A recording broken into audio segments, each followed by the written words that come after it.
Hola ratones de biblioteca. Somos los lectores de Wolverhampton Y hoy os traemos el wrap-up de abril.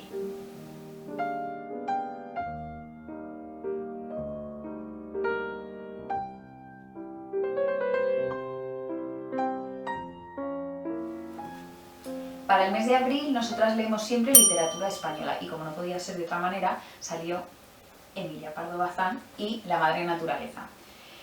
Bueno, este libro es la continuación de Los pazos de Ulloa y eso, en esto coincidimos las tres que podría haber sido un solo libro. Sí, de hecho es una combinación muy evidente, no tiene ningún sentido leer La madre naturaleza sin haber leído Los pazos, no puedes entenderlo por el contexto, no tiene ningún sentido. Y sí, de hecho hay una edición, creo que es de Alianza, que vienen los dos juntos y yo creo que es perfecto porque podría ser perfectamente un mismo libro titulado parte 1 parte 2, sí, totalmente. Sigue la misma línea, todo... Sí, además es que conviene leerlo bastante seguido porque si dejas muchos años yo creo que te puedes olvidar un poco de los personajes. Además seguimos en este segundo libro, si sois muy sensibles a los spoilers a lo mejor conviene que no escuchéis esta parte y vayáis al siguiente. Sí, como siempre pondremos abajo los capitulitos, entonces es imposible hablar de La madre naturaleza sin hacer spoilers del final de Los pazos de Ulloa, es imposible. Entonces si no habéis leído Los pazos, saltad directamente al siguiente libro. Eso es. Entonces, ¿qué cuenta La madre naturaleza? La madre naturaleza seguimos a Perucho y a Manuela, que ya son adolescentes y estamos en un momento en el que, bueno, se han invertido un poco los papeles que tienen ellos, ¿no? Porque ella, que es la hija del marqués de Ulloa, pues está la pobre un poco... la tiene la pobre totalmente, como diría Emilia Pardo Bazán, adocenada. Y Perucho, sin embargo, a pesar de que es un hijo putativo, y bastardo el pobre, le tiene, el marqués le tiene como en mucha estima, le paga los estudios, entonces asistimos a ese cambio y a esa inversión de papeles que es como ya acaba Emilia Pardo Bazán el primer libro. Entonces, bueno, en ese momento llega un segundo personaje, que coincidimos las tres en odiarlo, que es el tío Gabriel. Y la llegada del tío Gabriel, que es el hermano de Nucha, que es la madre de Manuela, con la intención de salvar a su sobrina y casarse con ella. El tema fundamental del libro es el control de la naturaleza por medio de la educación, la religión, porque no hay que olvidar que Emilia Pardo Bazán es naturalista y era religiosa, y en este caso hace naturalismo cristiano, y bueno, pues ese control del ser humano como animal que es a través de estos medios. Sí es cierto que aparte de eso también aborda otros muchos temas que no son tan principales como este, como es el tema del incesto. En cuanto a los personajes, como siempre Emilia es maravillosa y define los personajes muy bien. Recuperamos personajes de la novela anterior, como por ejemplo Don Julián, pero para mi gusto los mejores personajes sin duda alguna son Don Gabriel, que es odioso, porque me parece que lo hace de maravilla, y destacaré una escena que me pareció brillante al comienzo del libro, que es la de la diligencia. Yo no voy a ahondar más porque, por si acaso, pero cuando la veáis, acordaos de nosotras porque es buenísima esa escena. Y luego también los grandes protagonistas como son Manuela y Perucho, que me parecen absolutamente maravillosos. Sí, además Perucho te lo describen como una especie de dios griego ahí en medio de la naturaleza. Sí, como una especie de deidad griega con un perfil completamente apolíneo en la naturaleza, que es muy guay. Que además es como si fuesen como una Adán y Eva, ¿no? Como si estuvieran ellos solos en medio de salvaje. Es que es un poco el tema, ¿no? Como ellos dos, que no son conscientes de que son hermanos, porque no lo saben, nadie se lo ha dicho. Porque nadie se lo ha dicho y ellos no han atado cabos tampoco, están en la naturaleza y entonces se dejan llevar por sus impulsos, que se han enamorado, no saben que son hermanos y lo que ven en su entorno es que los animales... Entonces, claro, digamos que es un poco el tema, es como dejados a su libre albedrío, sin una sociedad que los controle, pues pasan cosas. Básicamente. Es muy novela pastoril, pero dándole una vuelta de tuerca. Luego a mí me ha gustado mucho a nivel de estructura y estilo, porque la estructura es muy curiosa porque es como paralela o simétrica a Los pazos de Ulloa. Tiene ciertas escenas que van todo el rato como que van repitiendo o replicando la estructura de Los pazos, desde el momento que se inicia en los dos casos con un personaje de la civilización que llega a Los pazos y descubre horrorizado el salvajismo de la aldea, y luego hay una serie de momentos en los que como que va replicando la estructura de Los pazos. También por eso es muy guay, yo creo, si los lees del tirón, porque vas entendiendo mejor esos paralelismos. Nosotros leímos la edición de cátedra que está anotada, entonces es verdad que también te lo va recordando, de esto replica la escena, entonces bueno, es muy interesante porque claro, es un ejercicio narrativo que está muy guay. A mí me ha encantado. Y luego... No. Sí, No, iba a hablar que- de estilo ahora. Sí, yo también, que a nivel de estilo a mí me ha gustado mucho cómo, aunque Emilia Bardazán escribe en castellano, introduce muchísimos, bastantes galleguismos y bastante Vale. terminología que proviene del gallego y cómo adapta su escritura al lenguaje, o sea, cómo el lenguaje se adapta a cada personaje para digamos, caracterizar muy bien su clase social. Entonces, no habla en absoluto parecido Gabriel que Manuela, pero es que Manuela habla distinto cuando habla con Gabriel que cuando está, digamos, en su elemento natural, o como los campesinos hablan de una forma o de otra, y creo que está súper bien hecho. Claro, al final es naturalista y, entre otras cosas, lo que quiere es hacer una representación absolutamente veraz de lo que está viendo, y el lenguaje es una parte de eso. Sí, además es que tiene unas descripciones. A mí, sobre todo el primer párrafo, las tres estuvimos de acuerdo, que Por nos favor, dejado, ese vamos, inicio del libro. o sea, es maravilloso. A mí me recordó mucho, y en esto hablábamos, lo comentábamos, que aunque es naturalista la novela, sí que tiene como ciertos toques así como del romanticismo. Sí, a Sí, nivel descriptivo está muy cercano al romanticismo. Toda la Sí. ambientación es romántica. Toda Sí. la ambientación con las descripciones de paisajes, todo. E incluso la temática que está tratando. Sí. Porque Sí. al final, o sea, bueno, sí, recuerda ciertos libros del romanticismo. Sí, a mí me ha recordado a muchos libros, alguno que no vamos a mencionar porque sería a lo Es que mejor le iba a un mencionar poco porque era spoiler. un poco spoiler. Y luego además, esto lo hablábamos, quizás simplemente que nos lo evocó a nosotras y Irene Solá no tenía esta intención, pero el comienzo del primer capítulo de La Madre Naturaleza y el comienzo de Canto yo y la montaña baila, a mí me iba muy de la mano, ¿no? A mí me pareció una novela, Seguro me que Irene encantó. Solá es Sí. fan de Emilia y la ha Seguro. leído, pero no, o sea, no lo sé, pero seguro. A mí me evocó muchísimo ese Sí. primer capítulo. Sí. ¿A vosotras cuál os ha gustado? ¿Tenéis preferencia por uno de los dos? ¿Creéis que son... ¿Os ha gustado uno aunque os parezcan de calidad equivalente? ¿Qué opináis?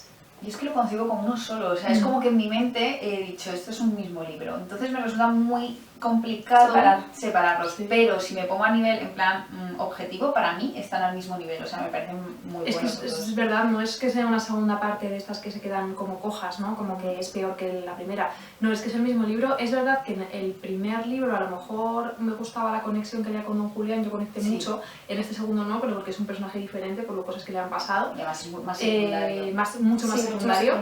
Pero a mí, toda esa ambientación, pues como decíamos, tan del romanticismo, esos paisajes que describe y la temática que trata, a mí me llama más la atención incluso todavía que Los Pazos, y eso que Los Pazos, Es buenísimo. de mis libros favoritos, es que es maravilloso. A mí es que en este libro además, no sé si os ha pasado a vosotras, me parece que tiene escenas como muy tipo la de la diligencia o la de la mosca, muy Breaking Bad esto, que me han, como que dices, es que este note, o sea, es que son muy buenas las tenías escenas. algunas escenas que te quedabas con ellas, como muy Sí. cinematográfico, no sé, que te quedabas ahí. Sí, yo de volver como a leerlas, o sea, Sí, y sí, yo sí, eso es no lo que- suelo hacer en los libros, de irme atrás y volver a leer. Es que la de la mosca es increíble. No vamos a decir nada más, si lo habéis leído sabéis qué escena es. La escena de la mosca de este libro Buenísima, es buenísima. es buenísima, sí. Así que nada, os lo En resumen, recomendamos. si no lo habéis Muchísimo. leído pero habéis leído Los Pazos, Sí, o sea, es de que tenéis cabeza. que leerlo de cabeza. Sabéis de Los Pazos, no podéis quedaros sin leer este libro porque es como que no tenéis la lectura completa. Sí, hasta no, que no lo acabéis. penséis como una segunda parte que escribió porque ha tenido éxito y quiso seguir la línea. No. O sea, merece muchísimo la pena. Sí, y Doña Emilia siempre está bien. Bueno, a ver, yo tengo como 5 años mentales aproximadamente y entonces mi siguiente lectura fue Misericordia de Benito Pérez Galdós porque me hacía mucha ilusión leer a Galdós y a Pardo Bazán como él al mismo tiempo porque eran novios. Sí, total. Tenemos Entonces, sus como, casos de amor. claro, tengo unas ganas de leer, entonces como tengo una edad mental que no corresponde con mi edad física, pues dije, bueno, tengo que leer a Galdós. ¿Qué pasa con Galdós?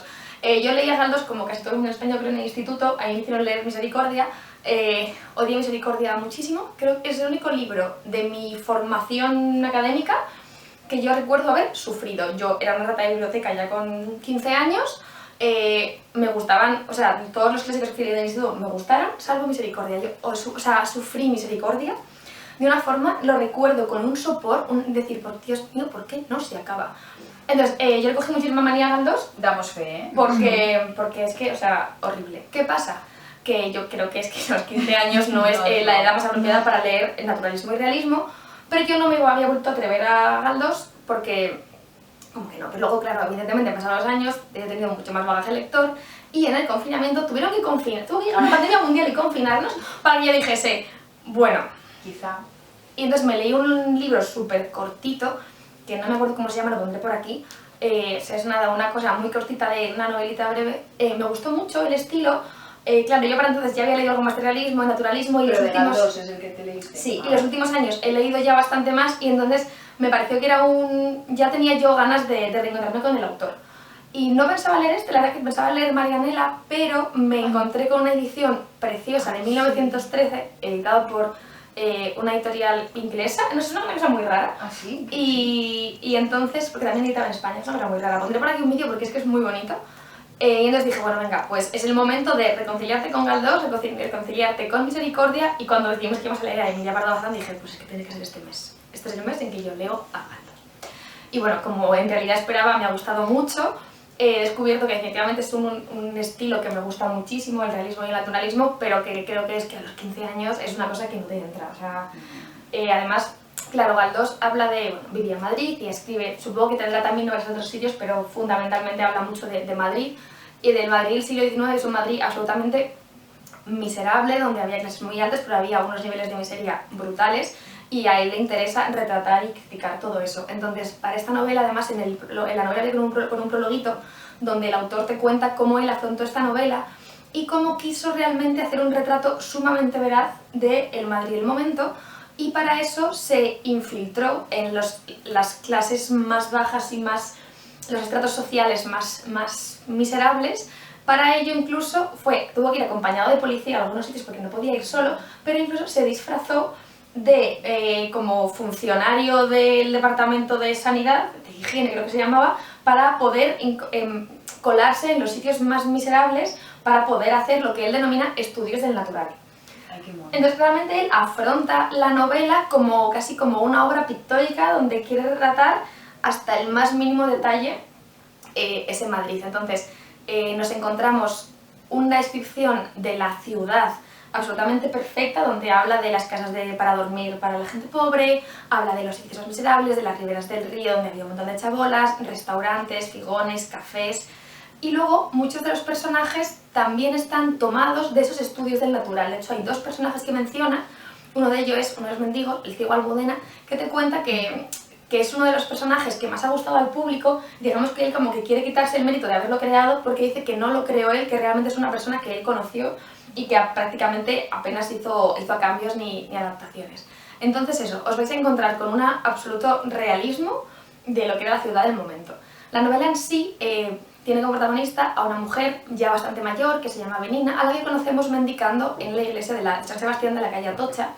Esta mujer sí es sirvienta y amiga de Doña Paca, una mujer de clase muy alta que al morir su marido, por absoluta incapacidad de controlar sus finanzas, acaba cayendo en la miseria. Entonces ahora mismo ha ido cayendo cada vez más bajo y malvive con lo que puede mantenerla su Benina. Entonces, claro, Benina ha ido, digamos, como agotando un poco todas sus posibilidades en trabajillos, cosas, y al final ya no ha tenido más remedio que mendicar, pero se lo oculta a su señora porque no podría soportar que estar manteniéndose de limosnas. Entonces ella va a mendicar todos los días, pero le ha contado que tiene un trabajo, que es sirvienta en otra casa. Y bueno, pues de esta forma va sacando lo justo para poder comer día a día y mantener a su señora y a los dos hijos de su señora.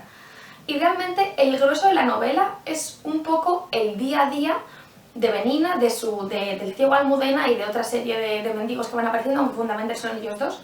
Y es un poco, nos encontramos con muchísima costumbrismo y cotidianidad. Realmente vamos a ver la miseria y la dificultad de sobrevivir de las clases bajas de Madrid en el día a día. Luego, en el último tercio de la novela hay ya un giro en el guión y entonces digamos como que la historia termina de arrancar y luego ya sí que hay un final que es un final. Pero es verdad que los primeros tercios de la novela a mí me gustaron mucho, pero a veces tienes un poco la sensación de que es simplemente un retrato de la ciudad y casi te planteas si va a haber algún giro o simplemente va a continuar hasta acabarse. Y luego no, realmente hay un giro ahí importante y luego ya acaba. Yo lo he disfrutado muchísimo, además es muy curioso, no me esperaba yo un uso hay mucho humor en la novela. En ciertas escenas muy crudas, de repente hay personajes o el propio narrador que incorporan frases o hacen comentarios con un humor casi negro que consigue aligerar un poco toda esa miseria y toda esa desgracia que te está contando. Y entonces no me esperaba yo para nada esos toques de humor, me ha llamado mucho la atención y la verdad que he disfrutado muchísimo. Siempre me sorprende cuando leo autores realistas y naturalistas que yo me enfrento a ellos como si fuera algo súper complejo de leer y en realidad son tremendamente asequibles. Me pasó también con Zola, me pasó con Emilia, en su momento con Emilia Pardo Bazán, como que te crees que al ser tan absolutamente minuciosos, detallistas y estudiosos de esas costumbres va a ser arduo de leer, y es que en absoluto son novelas que son tremendamente ágiles y amenas de leer. Entonces, si no os atrevéis con Galdós o sois como yo y le habéis cogido, le cogisteis pavor en el instituto, yo os animo a reconciliaros con él y a atreveros, porque si os gusta el estilo, evidentemente, porque me ha gustado muchísimo, tengo muchas ganas de volver a leer al autor. Yo creo que esta vez sí con Marianela, y ya pues lo iré alternando siempre. Cada vez cuando me lea Emilia, leeré a Benito. Qué bonito, ya os parece plano. Porque no. Tengo muchas ganas de que... Bueno, Misericordia tú no te lo has leído, ¿no? Me gustaría que te lo leyeras. A ti te encantaría. A ti te gustaría muchísimo. Yo me lo leí hace muchos años, Misericordia. El que os encantaría a las dos y que tengo muchas ganas de que os lo leáis es Marianela. Marianela es una maravilla. ¿Sabes? De hecho, Sé que me va a sí. destrozar la vida. Sí, Marianela te deja... Por la temática sé que me va a dejar destrozada y bueno. Te deja destruida, pero es un libro que es increíble. Yo creo que es mi favorito de Galdós probablemente. Junto con Misericordia, que también me encanta. Me ha gustado y bueno, porque los episodios nacionales pues no me voy a... O sea, es que no me atrevo. Yo sí, eso tampoco me atrevo. No sé si lo inicié en algún momento. Es que tiene tanto... Pero creo que es lo bueno que puedes leer las historias, que decir, pues, sí, ¿qué te llama más la sí. atención? Pues lees Sí. ese volumen y ya está. Sí, probablemente. Este año yo creo que va a caer, Creo que te gustaría mucho. pero no sé cuál, porque tengo ahí el Además, tú eres muy de personajes y entonces construye personajes muy coherentes, muy bien construidos, muy bien desarrollados, y entonces creo que en ese aspecto te puede gustar mucho. Pues nada, si es que tengo ahí la espinita de la literatura española en realidad, o sea, es que tengo que ponerme mucho las pilas con literatura española. Necesitamos poder dedicarnos a tiempo completo. Sí, a leer, sí. Pero vamos, bendito club y benditas ellas que me están ampliando muchos horizontes, las cosas como son. Es mutuo. Sí, aquí estamos, que abarcamos demasiado. Bueno, mi siguiente lectura del mes de abril ha sido Tiene que ser aquí, de la escritora Maggie O'Farrell, que ya la hemos leído, leímos El retrato de casada y nos gustó muchísimo. Tenemos muy pendiente de leer Hamlet. Sí. Y esta es una novela anterior y es previa a que ella empezara a escribir novela histórica, entonces es diferente. O sea, a mí me parece una novela diferente porque no es una novela ambientada, bueno, no exactamente en la actualidad, pero sí que abarca distintos momentos temporales entre los años 70 y la actualidad, entre comillas, que está como en torno al 2012, 2014, eso es como lo máximo que avanza en el tiempo. Llegó a mí de una forma muy rara porque realmente yo estaba de viaje, estaba en la India con una amiga, no estaba muy contenta con los libros que me había llevado yo para leer porque no me estaban saliendo muy allá, la verdad, y entonces ella tenía este libro y yo le tenía una envidia y yo, a ver si te lo acabas ya, me lo leo. Y entonces estábamos en Goa y de repente, que es un estado como casi como yendo hacia el sur, y de repente me dice, ay mira, una de las protagonistas está en Goa con nosotras, y ya estoy como, me lo tengo que leer, por favor, déjamelo. Y al final ya se lo acabó, me lo leí.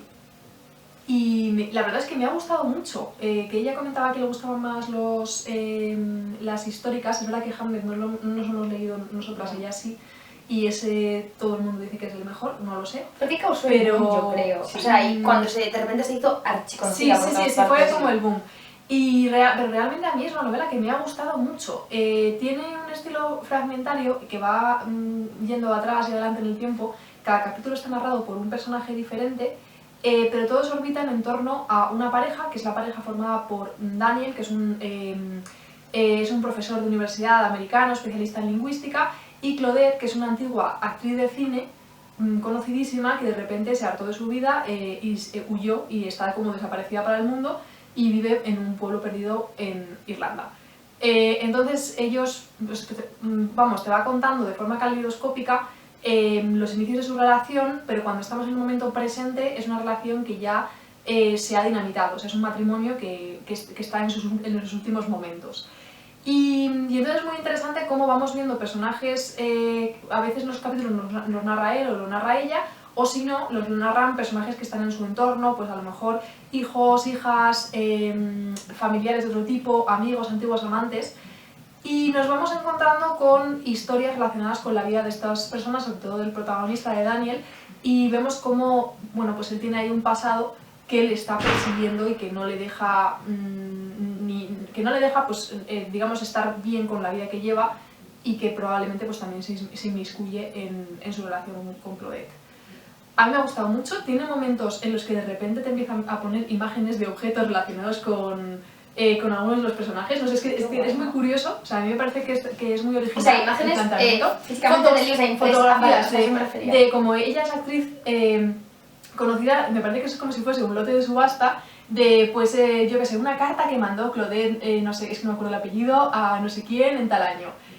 O un abanico que tenía, entonces, Qué curioso, sí, o sea, a mí creo que esa parte me gustaría mucho, pasa en un capítulo.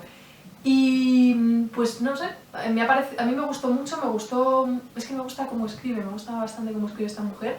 Y fijaos que en Retrato de Casada además estaba reticente, lo comentamos, no sé lo dijimos no en me el gustaba vídeo, tanto su estilo, pero nosotros lo comentamos, que nos esperábamos un estilo más estético, más bello, Sí. y que fue como, bueno, no está mal. Pues me ha gustado más su estilo en este libro que en el de Retrato de Casada. No sé por qué. A lo mejor porque al estar ambientado en una época contemporánea no le exijo lo que le podría exigir al Renacimiento, no lo sé. Pero es verdad que me ha gustado, que me ha sorprendido mucho y que yo no esperaba que me fuera a llamar tanto la atención. Me parece que hace una buena reflexión sobre lo que es el amor. Y el amor no solo de pareja, sino también el amor fraternal, sobre todo entre padres e hijos. También habla mucho de padres ausentes o padres que no ocupan su lugar y de qué pasa cuando, bueno, pues cuando hay una relación que se rompe y hay hijos de por medio. Eso también son temas que trata. Así que bueno, yo sí os lo recomiendo, me ha llamado mucho la atención, no es un libro que yo me esperara leer, de hecho yo pensaba que el siguiente que me leyera de ella sería Hamlet, pero me ha gustado mucho, mucho, mucho. Me gustan los libros que llegan a ti como Sí, en el momento, sí. digamos, como que un momento muy propicio para leerlos sin que tú lo esperes, es guay. Sí, esa no, ha sensación. sido... Sí, además son libros que a lo mejor de otra manera no te hubieras leído, ¿sabes? Que llegan a ti y dices, bueno, pues ya está. A mí me gusta cuando llegan, cuando de repente es como, pues mira, me lo tengo que leer. Me llama la atención porque yo creo que es un libro muy de personajes, ¿no? Sí, de hecho yo pensaba mucho en ti, Sara, mientras lo leía, creo que eso podría gustar a las dos, pero a ti concretamente porque los personajes están muy bien construidos. Me llama la atención. Te estamos poniendo muchos deberes en Sí, este libro. Sí, esto está siendo terrible. O sea, el 2024 va a ser tremendo. Pues nada, tomamos nota, tomamos nota. Mi siguiente lectura fue La tercera boda de Kostas Taxis. Yo hace tiempo empecé a leer literatura griega contemporánea y la verdad es que he entrado muy de lleno porque me gusta mucho. Y Kostas Taxis es un autor que su vida a mí me resulta como súper interesante y está muy reflejado por lo menos en esta novela, que es la única novela que tiene. Es un hombre que era... estaba muy implicado políticamente, aunque no tenía ninguna tendencia concreta. De hecho discutía tanto con los de derechas como con los de izquierdas porque le sacaba punta a todo, y era abiertamente homosexual, lo cual en la época pues no era como ahora. De hecho él murió asesinado en extrañas circunstancias y nunca, jamás se supo quién lo había hecho ni los motivos, aunque bueno, le encontraron al pobre hombre como con una peluca, estrangulado, con las uñas pintadas, o sea, que algo me dice que... pensar mucho. Él escribió fundamentalmente poesía y esta única novela que tiene, nadie se la quería publicar, así que decidió él que la iba a publicar él. La autopublicó y fue un éxito de ventas y es una de las grandes novelas dentro de lo que es la literatura griega y no me extraña. En esta novela además vemos reflejadas muchísimas cosas de lo que es su vida. De hecho los personajes principales están inspirados en su abuela y su tía. Y no hay que olvidar que él nació en Salónica, se trasladó a Atenas, que también son como los emplazamientos geográficos fundamentales dentro de esta novela. La historia se encuadra a lo largo de la novela tú vas viendo lo que es la historia de la Grecia del momento, y es muy crítico con toda la situación política que se vivió. Aborda muchísimos temas como la drogadicción, la homosexualidad, la soledad, el matrimonio, la familia, o sea, aborda muchísimos temas y es curioso porque no es un libro especialmente gordo, tampoco es finito, pero los aborda de una forma muy, muy profunda y se nota que cuando él habla de esos temas habla desde el conocimiento y desde la propia experiencia. Es un libro en el que conocemos a Nina, que es supuestamente la gran protagonista. Para mí, Hekabi, que es la segunda protagonista, tiene un peso muy, muy importante en esta novela. El comienzo de esta novela es absolutamente brutal. O sea, tú ya entras a leer esta novela y dices, esto promete. Porque es básicamente Nina despotricando de su hija. La llama monstruo o sea, no puedo decir que la odie, pero vamos, está cerquita de ello, ¿no?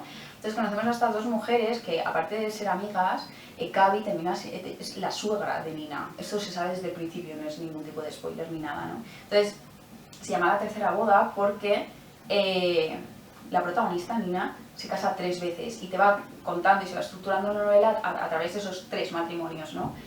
A mí, bueno, aparte de que la relación que se establece entre Gaby y Nina es absolutamente interesantísima, ¿no? Es una relación de amistad, pero además es un apoyo mutuo. Ellas, creo que es un libro que habla fundamentalmente de la soledad.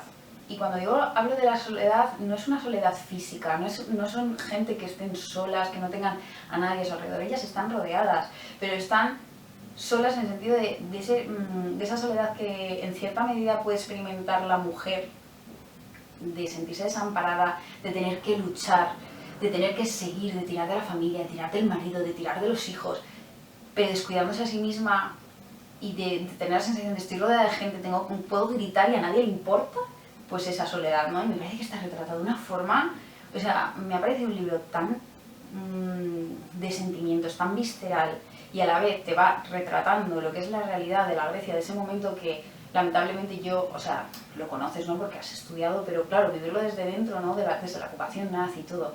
Y cómo afectó eso a la gente de a pie, ¿no? Porque al final la historia te la cuentan, pues, a través de los grandes, generalmente hombres. Pero en este caso te lo están contando desde la familia, desde una mujer que no era nadie, entre comillas, y es la verdadera historia, es lo que conforma la historia de los países. Entonces a mí, o sea, me ha llegado profundamente este libro, creo que os encantaría a las dos.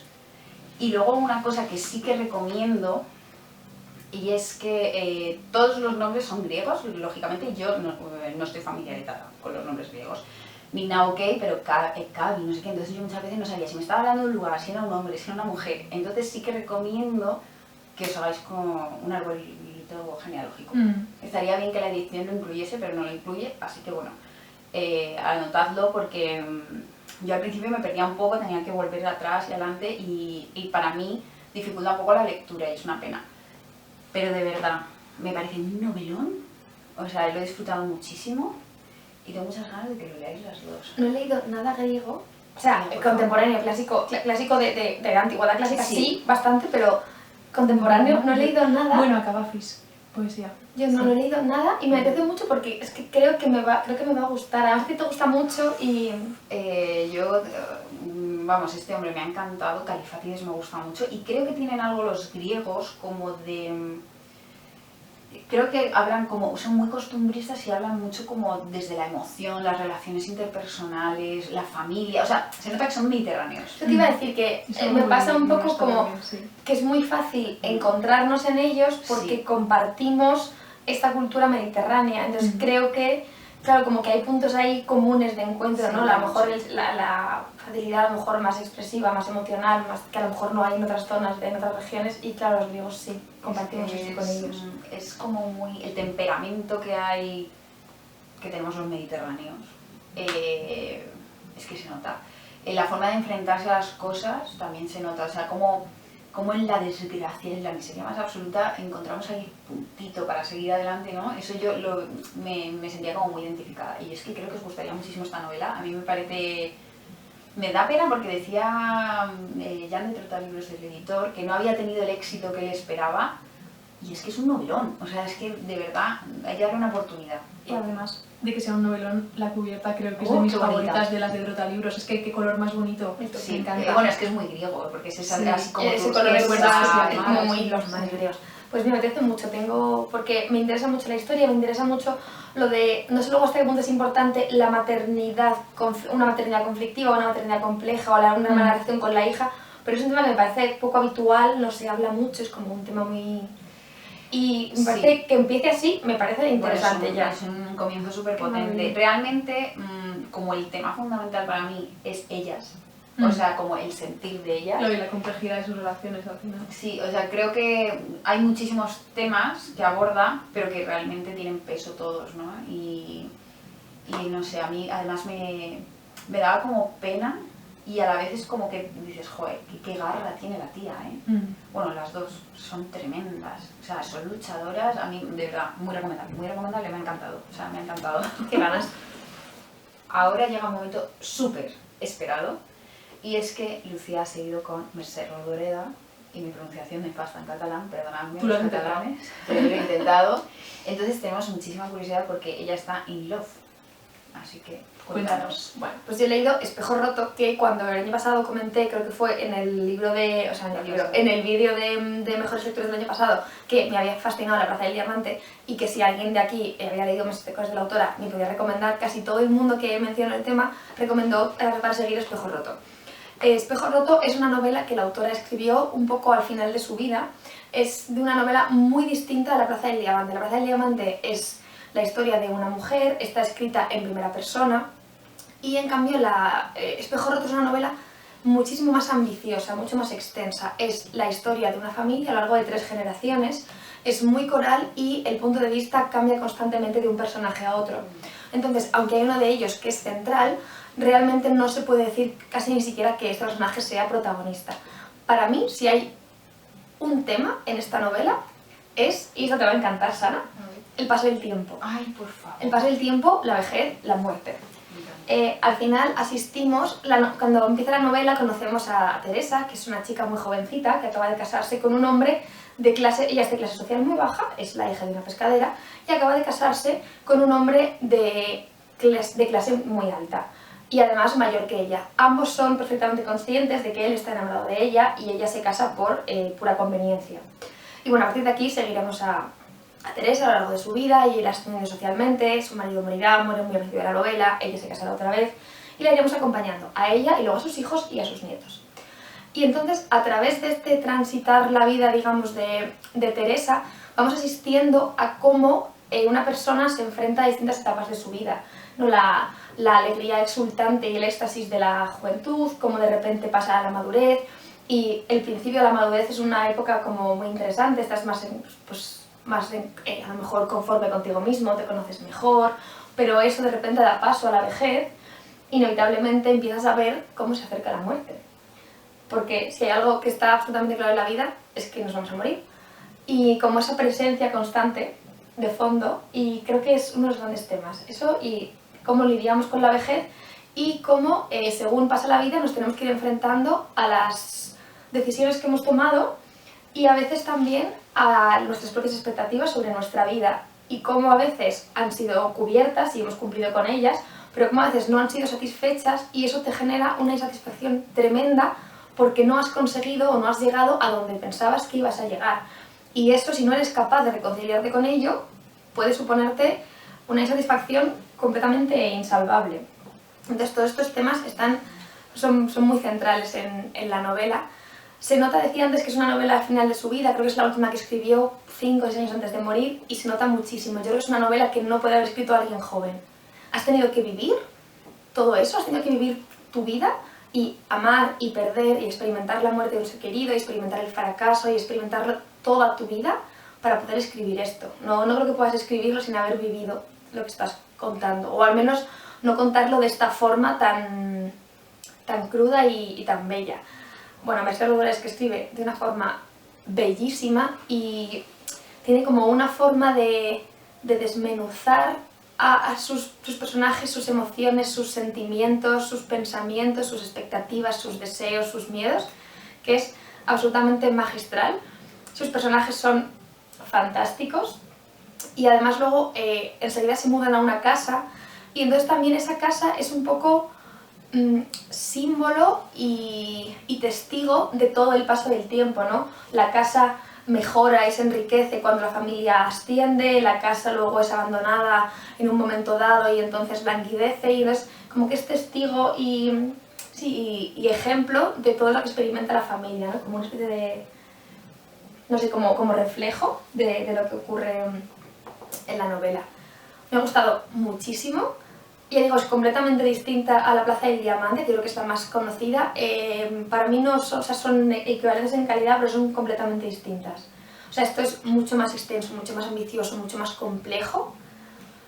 Pero bueno, es una delicia. No he dicho, por cierto, que está editada por Austral con traducción de Pere Gimferrer, o algo así, que yo creo que es quien ha editado prácticamente toda su... Aunque ha habido más ediciones anteriores, actualmente creo que se puede encontrar toda su obra editada por Austral.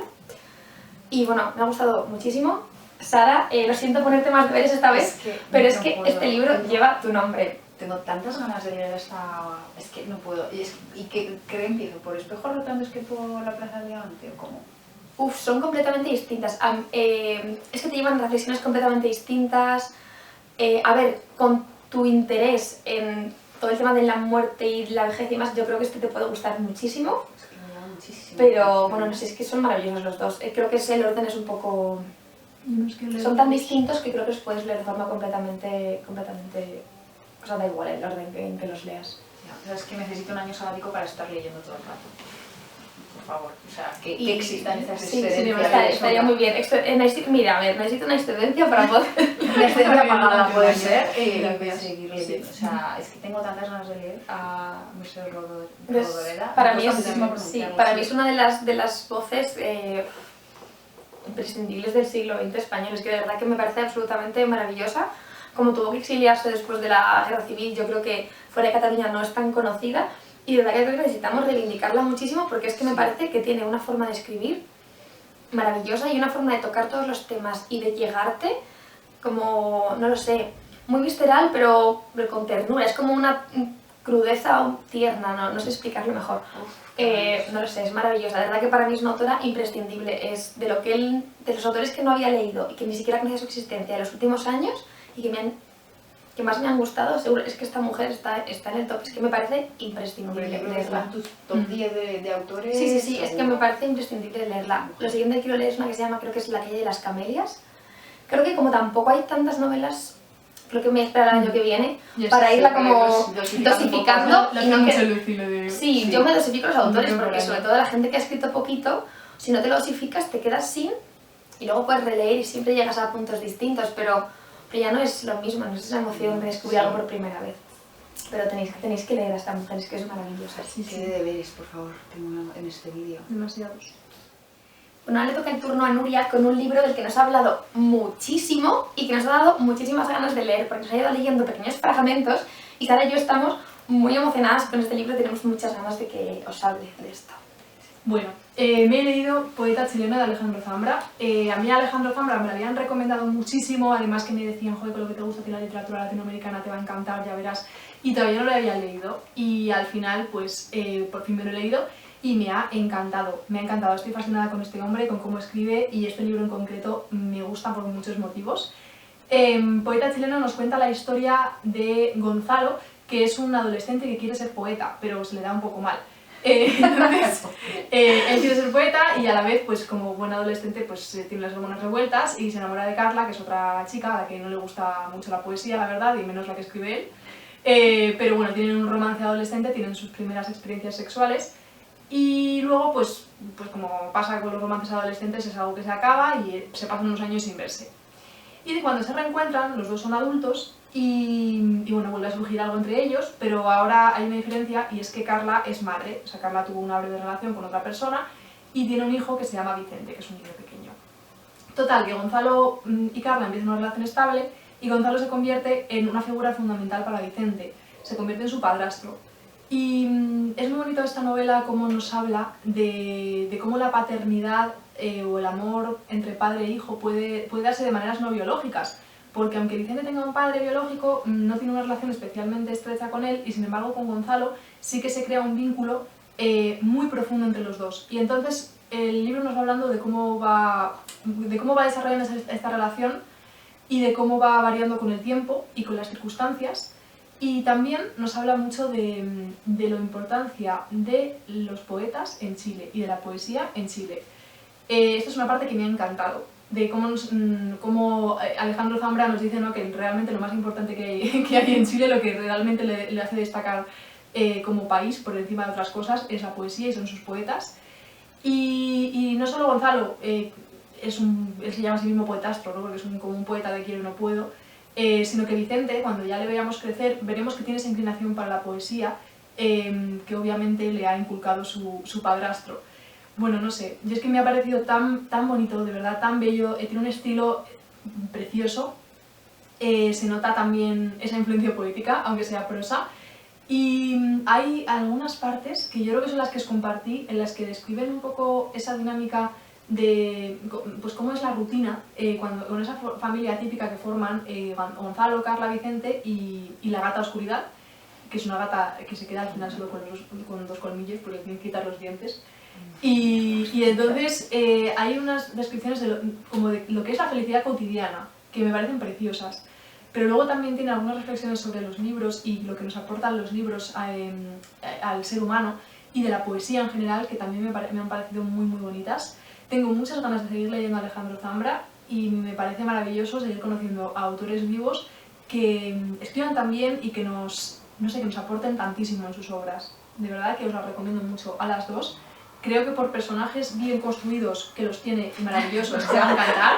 Hoy me Bueno, ya está. O sea, ¿ves esta pila de 18 libros? Para todos. Madre mía. Pero a ti te va a gustar mucho, ¿eh? Te va a gustar mucho por estructura, por estilo, por muchas cosas. A mí me parece muy interesante el tema de la paternidad no biológica. Sí. Aquí sería abrir un melón interesante que no viene al caso, pero yo siempre es una cosa que he hablado con mucha gente sobre pues esto de la gente que de repente descubre que es adoptada y es como que rechaza a sus padres, que al final es quienes les han criado y le han dado amor para buscar un padre biológico. No sé, eso me parece como muy interesante, ¿no? Y que lo aborde aquí, ese amor. Es que bueno, yo soy de la opinión de que para mí mis padres, o sea, si yo descubriera que mis padres no son... Sí, ya completamente Sí, irrelevante. o O sea, sea, me da dan igual. los que te han criado, los que te han Podría criado. darme una curiosidad Sí. por descubrir quiénes me engendraron, ¿no? Pero mis padres son quienes me han criado, me han educado y me han dado amor toda mi vida. O Para sea, mí me parece como muy interesante. No sé si tiene muchísima relevancia Sí, o no, sí la tiene. pero Para o sea, me esta hora encanta sí. esa temática. Y también se trata el amor de pareja, también de distintos puntos de vista, de distintas maneras, el cómo puede evolucionar la relación entre dos personas a lo largo del tiempo. Pero el tema principal para mí, o sea, los dos temas principales son esos, la paternidad no biológica y el vínculo que se puede crear y la poesía chilena y los poetas chilenos. Entonces, Muy bueno, interesante, pues otro muy, más. muy recomendable, de verdad. Otro más a la lista. Bueno, y ahora llega el momento más esperado de todo el vídeo, en el que Sara nos va a hablar de Orgullo y Prejuicio. Sí. Bueno, a ver, este libro llegó a mí, por si no lo habéis visto, por El enemigo invisible, que os invitamos a ver el vídeo si no lo habéis visto. Que es una cosa que hacemos nosotras en Navidades, una cosa en la que nos regalamos libros que salen totalmente de nuestra zona de confort. Entonces, claro, como yo con Jane Austen tengo esta relación de tira y afloja, pues obviamente cayó por parte de Nuria Orgullo y Prejuicio. Así que nada, pues yo con una pereza máxima, pues me puse a leer Orgullo y Prejuicio. ¿Cuál ha sido mi sorpresa? Cuando... Bueno, o sea, es que me ha encantado este libro, o sea, creo que está ya en mi top de lecturas del mundo, o sea, me ha encantado. Además yo creo que soy la única persona sobre la faz de la Tierra, yo creo que no tenía ni puñetera idea de que iba este libro, o sea, yo sabía que si el señor Darcy, que tal, pero no sabía nada, o sea, había visto una adaptación hace 1200 años, no me acordaba absolutamente nada, así que yo iba totalmente a ciegas a leer el libro. Así que bueno, ¿de qué va Orgullo y Prejuicio? Bueno, pues Orgullo y Prejuicio cuenta la historia de una familia, los Bennet, que pertenecen a la baja nobleza del ambiente rural así en Inglaterra.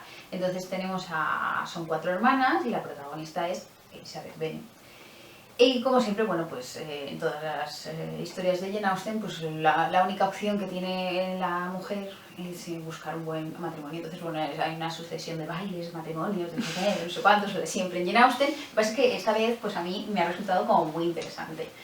Entonces, en esas están cuando aparece en la localidad el señor Bingley, que va acompañado de un ser que resulta un tanto altivo, un poco, no sé, desagradable, que es el señor Darcy.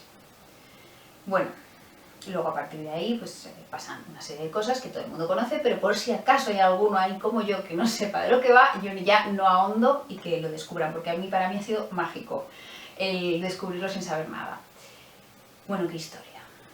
Mira, o sea, estoy enamorada del señor Darcy, como todo el mundo. bienvenida al club. O sea, por favor, o sea, Príncipe André y Red Butler, señor Darcy, son como mi tríada de crush literarios, o sea, qué maravilla. Ves que luego, aparte de eso, Jane Austen, aparte que escribe muy bien, las cosas como son, es que qué diálogos, o sea, son de un agudo, de un inteligente, lo que me he podido reír con esta mujer, de verdad, o sea, es que todo lo que diga es demasiado poco, o sea, tiene los mejores diálogos que he leído yo en tiempo. Y mira que de Jane Austen, o sea, yo me he leído Mansfield Park, Emma y Persuasión, con Emma y Persuasión casi muero, pero creo que después de esto a lo mejor les doy una relectura, porque a lo mejor no he sabido yo disfrutarlo. Yo Emma la tengo pendiente, pero a mi Persuasión me gusta. Es que eran muy pesados en Persuasión, son muy pesados, sí, tía. pero a mí me gusta muchísimo. A mí me gusta, yo reconozco que Emma lo dejé a medias y a lo mejor no me pilló en un buen momento, pero es que no soporto a Emma, no puedo Es que con es muy ella. pesada también. Aunque me gustan todas las adaptaciones que se han hecho al cine, pero Orgullo y Prejuicio, es que para mí, ¿Cómo es Orgullo? de lo que he leído de Jane Austen, para mí Orgullo y Prejuicio está aquí y todo lo demás está aquí. O sea, Es que no, Orgullo y no, Prejuicio no es una maravilla. tiene comparación. Me ha encantado. Es una Y de las luego, novelas que más me gustan. otra cosa, ¿cómo son los personajes de Orgullo y Prejuicio?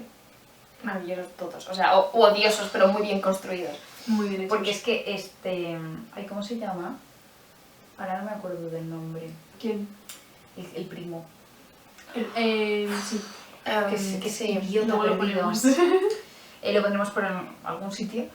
El señor Collins. El señor El Collins. Collins. El señor Collins es un personajazo. O sea, es que es un personajazo. Está tan bien hecho, es tan insoportable, pero tan maravilloso. O sea, no sé. Es que hasta los tíos de Elizabeth son buenísimos. O sea, es que todos los personajes son maravillosos. A En mí me ha general creo que encantado. construye súper bien los personajes y construye muy bien personajes hechos para caer mal al lector porque representan personalidades o formas de ser de la época o costumbres que ya está pues sancionando, ¿no? Y entonces las escribe de una forma tan... una ironía, una fineza, súper divertido. Es que es muy guay como Mira, hace eso. de Es que verdad, lo es que mejor es que un tiene honor. esta mujer es esa capacidad de crítica social de una forma tan fina, tan aguda, tan Brutal. sutil, ¿no? A mí me encanta. Y luego hay dos cosas que me gustaría destacar de este libro, aparte de lo que ya he mencionado. Lo primero es que refleja muy bien cómo es la época y alude a cosas muy de la época, por ejemplo los carnets de baile, que a mí es que me encanta, que si la ropa, que si los bailes, que cómo se movían, cosas culturales de la sociedad de la época, o sea, me encanta.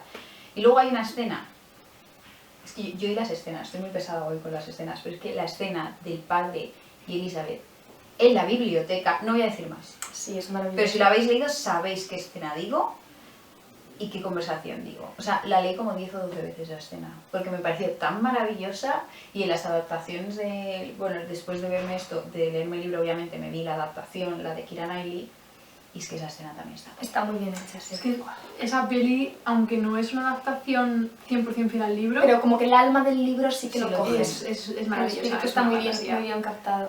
No sé, o sea, es que no puedo describir o sea, lo que me ha gustado este libro, Nuria, de enemigo pasa amigo total. Qué Ya bien. os lo digo. En el fondo sabía que te iba a gustar. Pues no sé cómo porque sabías para que mí, me iba a porque gustar. para mí ya te digo que para mí Orgullo y Prejuicio es un libro totalmente diferente a todos los demás de Jane Austen y totalmente superior. Yo no me lo O esperaba por lo para menos nada. es mi opinión. Y lo sabía porque yo sé que otras cosas no te gustan de los otros libros de Jane Austen y en este no están. Entonces era como, bueno, es posible que te guste. Yo tengo muchas ganas de releerlo. Me da mucha envidia que lo hayas leído, o sea, Sin que hayas, saber nada. que hayas llegado sin saber nada. Porque es Es una una cosa fantasía. que con los clásicos de día de hoy pasa mucho. Es como tú no puedes llegar sin saber nada a Drácula o a Frankenstein, a Jekyll y Hyde y eso, aunque el libro es magnífico, pero claro, no puedes entender cómo se leía en la época. Entonces que tú hayas llegado a leer Orgullo y Prejuicio sin saber de qué iba, Es me da maravilloso. mucha envidia. No porque sabía es nada. muy guay. Sí, sí. O sea, nada, cero. Lo he Bueno. disfrutado mucho. Un día quedamos a vernos la película o, Ay, sí, o por la favor. miniserie de la BBC. Esa sí que está, digamos, a lo mejor más fiel en A adaptación, la... Pero a mí me gusta menos. pero a mí me gustaba la película. Pues nada, deberes, ver la adaptación. Bueno, mi última lectura del mes fue Tu argumentario feminista en datos de Julia Salander, editado por Montena, que en realidad pertenece al grupo editorial Penguin Random House, o sea, es una editorial potente. Y de esto, de hecho, vamos a hablar luego. Bueno, la premisa, el punto de partida de este libro es que un dato sin teoría no significa nada, pero una teoría sin datos es propaganda. Entonces, Julia Salander es politóloga y analista de datos y divulgadora de feminismo. Entonces, ella ha intentado llevar al feminismo toda su formación en análisis de datos. Entonces, ella está como muy preocupada, o sea, su gran interés es cuantificar la violencia que sufre la mujer, ¿no? y la opresión, digamos, es ponerle cifras, datos, estadísticas al machismo y al patriarcado. Bajo esa premisa ha recogido 150 datos que ha agrupado en 7 temáticas: maternidad, feminicidios y violencia, violencia sexual y sexualidad, salud y trabajo. Bueno, los pondré por aquí los 7. Entonces, digamos que cada dato ocupa una página, con lo cual realmente, evidentemente, no hay una enorme profundidad en el análisis de estos datos, pero tampoco lo pretende. Es más que nada, es como aportar argumentos de peso a la causa, ¿no? Es como cuando decimos que la mujer cobra menos que el hombre, puede parecer como una cosa y dices, ya, pero ¿bajo qué? Quiero decir, ¿cómo me justifica esto? Bueno, es que hay justificación sobre esto. Entonces va aportando datos sobre todos y cada una de esas temáticas y estadísticas de organismos todas internacionales, oficiales, universidades importantísimas. Y yo creo que es un libro bastante interesante porque te abre un poco los ojos. A veces, creo que cualquier mujer que viva en el mundo ha experimentado el machismo de una y otra forma, pero a veces nos creemos como que es una experiencia personal, propia, algo que no le pasa a todo el mundo, y creo que es muy interesante este libro porque globaliza la experiencia personal de cada una y te hace darte cuenta de que realmente sigue estando tremendamente extendido. Que es una lacra que sigue a día de hoy todavía, que aunque evidentemente hemos avanzado muchísimo, y de hecho los últimos 10 años se ha avanzado un montón, no podemos ni mucho menos dar por terminada la lucha. Y me parece, la verdad que a mí me ha parecido un libro súper divulgativo, súper ameno, y que es interesante, te hace ver, es como un punto de vista distinto al feminismo que yo no había leído nunca. Me ha parecido curioso. Solo para mencionar, voy a leer un par de datos, es que a mí dices, joder, fíjate, es que es súper curioso, ¿no? No tengo el libro, entonces voy a leerlo del móvil. Pero, por ejemplo, en las películas de Disney los personajes masculinos hablan 3 veces más que los femeninos, incluso en aquellos que tradicionalmente se han considerado feministas. Por ejemplo, en Pocahontas, el 76% de las líneas de guión pertenecen a hombres, en Mulan el 77% y en Frozen el 59%, con esta protagonizada por 2 personajes femeninos, y son las 3 películas a priori más feministas de la compañía. O, por ejemplo, solo el 24% de las personas en medios de comunicación son mujeres, según un estudio que la ONU hizo en 114 países, estudiando todos sus grandes medios de comunicación, prensa, televisión, radio. Es muy fuerte, el 24%. O, por ejemplo, en los Juegos Olímpicos de Tokio hubo 21 deportes exclusivamente masculinos y 3 femeninos, que son casualmente natación sincronizada, gimnasia rítmica y softball. Entonces, como que son cosas que parece que a día de hoy no es como una mujer puede llegar a la prensa, puede llegar a la televisión, las mujeres ya están en las películas, es como, sí, pero ¿de qué forma y cómo? Es que todavía no hemos alcanzado la igualdad ni siquiera en eso, ¿no? Y me parece que es un libro que te abre los ojos de una forma bastante curiosa. A mí, bueno, ya hacía muchísimo tiempo que la seguía ella en redes, porque me gusta mucho cómo divulga, entonces cuando anunció que iba a sacar el libro, pues me lo compré de cabeza, y me ha gustado, me gusta mucho como el enfoque distinto que le ha dado, que me parece curioso. Interesante.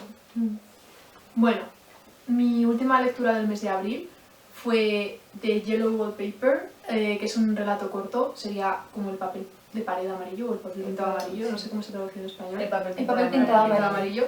Es que os enseño la edición, esta porque me parece preciosa, de Charlotte Perkins Gilman, no sé cómo se pronuncia. Y es un relato muy breve, pero me lo recomendó una amiga que me dijo, tienes que leértelo, te va a flipar, y la verdad es que sí, me ha gustado mucho. Yo no conocía a esta escritora estadounidense.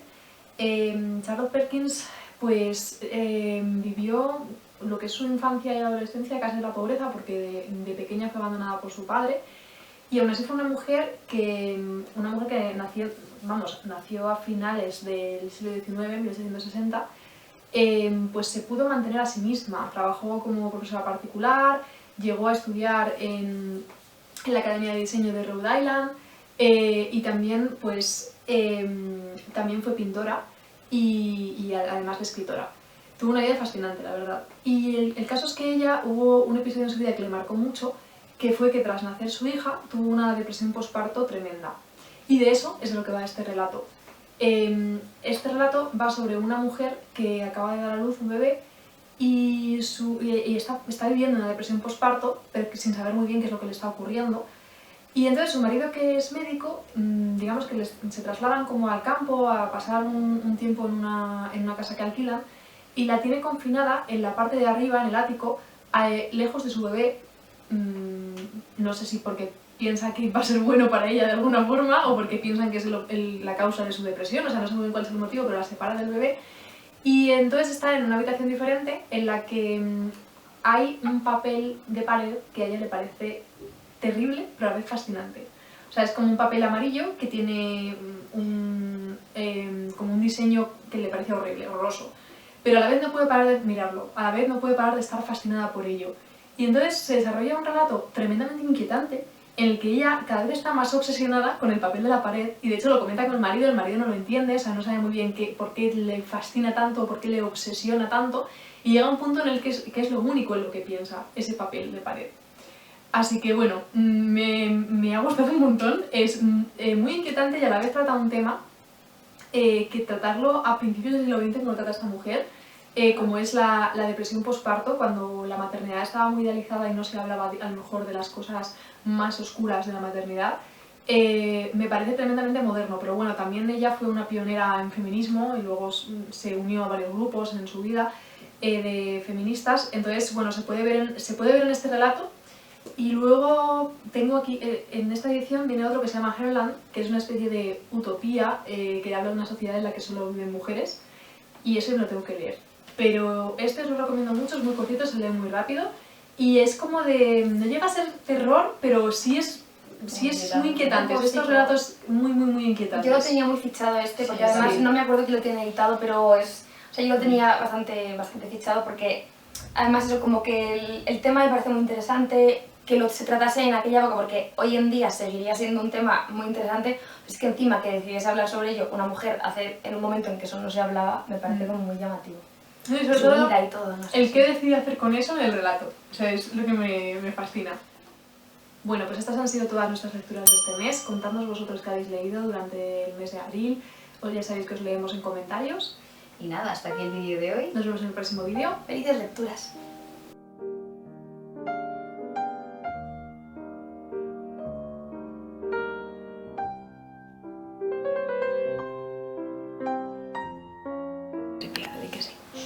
Si viene Stephen King en la No. feria del libro. Firmas. ¿Te Y no imaginas se han que encontrado resultados, tía. tienes aspiraciones muy altas, tú hay que aspirar más pequeño? A ver, yo. Sara Mesa. Tienes un que tampoco viene. El otro día no sé qué me preguntaba ¿y tú a quién quieres ver en la feria del libro? Y como, pero si me da igual, si yo leo a gente que está muerta. O sea, luego leo gente que está viva, pero es como que vas a comprar en la feria a gente muerta, todo que no van a firmar. Pero vaya mierda. Pero te va a salir la gente de las editoriales que te Pues gustan. sería súper divertido que hicieran rollo Alba y cosas así, gente caracterizada, rollo me he visto de Jane Austen y entonces te firmo. Ay, pues me parece Sería maravilloso. graciosísimo. Ponlo. Sin dedicatoria, solamente como pues te firmo, ¿sabes? O te estampo una firma que sea un sello con su firma. Pues sí, me gustaría muchísimo eso. Me dio muchísimas gracias. Oye, yo creo que esto está mal. Voy a buscar a alguien que hayamos visto, a Eva Baltasar, porque a mí me da la sensación, pone que no viene Stephen King, pero pone que no viene nadie.